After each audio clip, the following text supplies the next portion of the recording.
The presses roll at the Northwest Evening Mail in Barrow in Furness. The big rugby league story on the sports pages is the shock decision of the Barrow Braves coach Dennis Ramsdale to quit after only 3 months in charge of the struggling second division side. But the Evening Mail's features editor has been working on a much bigger story. For the last 2 years, Mike Gardner has been compiling the tale of a man who's a hero in his hometown. The front page of the Evening Mail from 1952 tells of Great Britain's Ashes triumph against the Australian tourists. The victorious team was led by Willie Horne, the Barrow standoff. Willie was once told he was too slight to play rugby league, but he joined Barrow in 1943 and became a star in the number 6 shirt. He was a ferocious tackler and a prolific goal kicker. He scored over 2,000 points in his 16-year-long career.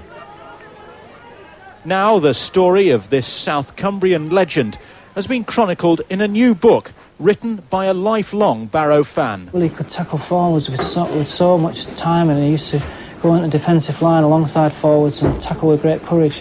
On top of that, he could kick drop goals, he could kick penalty goals, he could kick for position.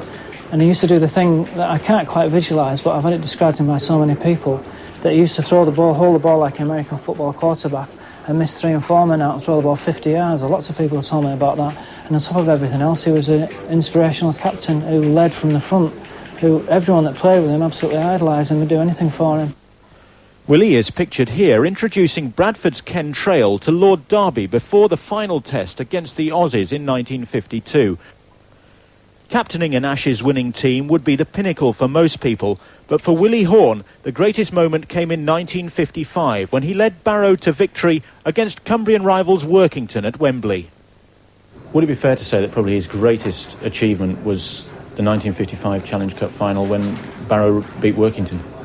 I think it would be. I mean, he was obviously very proud to captain his country and to go on Australian tours, but talking to him, he was most proud of all to lead Barrow, I think. Barrow is his town. I think he feels a pride in leading Barrow. And obviously, Barrow have only ever won the Cup once. Well, they'd been to two Cup finals before then. So I think he was proud to do that. And he's very proud of the players he played with. I mean, people in Barrow don't realise what a good team we had. We had all the 3 quarters are internationals, the 2 halfbacks are internationals, and we had 3 international forwards. And they all had a reputation for playing open rugby. So they threw the ball from one side to fill the other. That's why they got average crowds of 14,000, 15,000 all the time. Reg Parker on the left was second row in the Barrow side with Willie Horne during the 50s. Bill Wookey was in the Workington side that was beaten 21-12 by Willie Horne's Barrow in the 55 Challenge Cup final. Both men are admirers. He was a complete footballer. He could do everything and anything.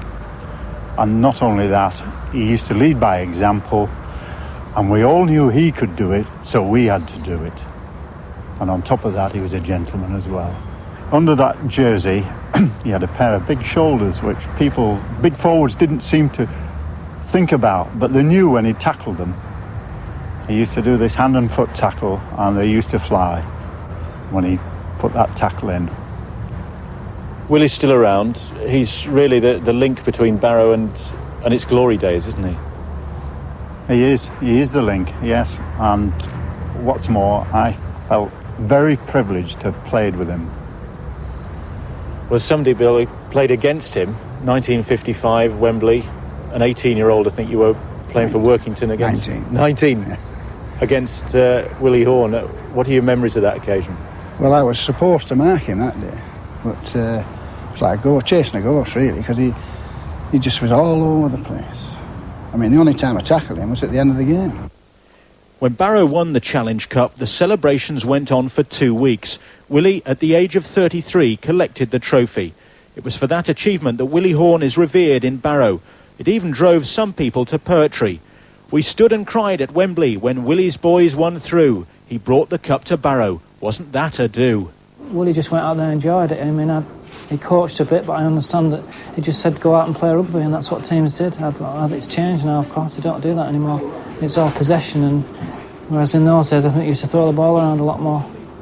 Do Just go out and play rugby, and that was really his philosophy. I think so, yeah, and that's why, I mean, they won everything. Barrow, you know, they had a wonderful team.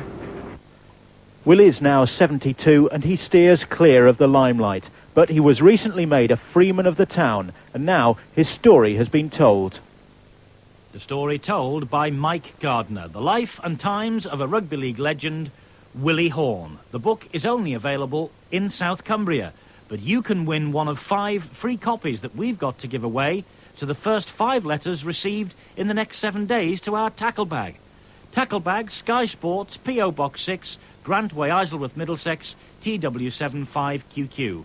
Mark your letters Willie Horne, first 5 out of the hat, win the books.